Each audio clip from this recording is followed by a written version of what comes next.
Proton Saga MC3 2026 yang baru sahaja launch. Kereta ini dia ada 3 jenis variant, standard, executive dan juga premium. Cantik tak? Pun premium korang akan dapat green tail light tu ambil lampu ni. Cantik kan?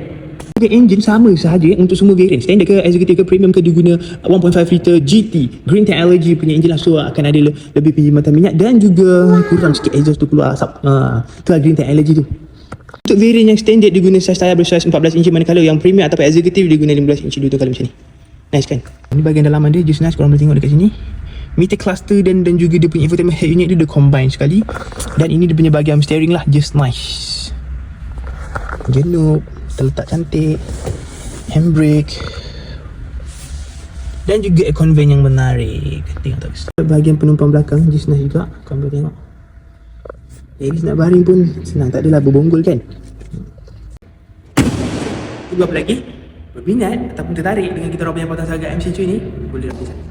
Gaji RM1,700 dan ke atas low commitment dah boleh memiliki Proton Saga MC3 kita orang ni. Tekan je link dekat bio tu ataupun link boleh directly pergi ke WhatsApp saya. Nanti saya akan assist. Bulanan lebih kurang 400 lebih ke 500 lebih sahaja. Sikit itu sahaja daripada saya. Bye bye.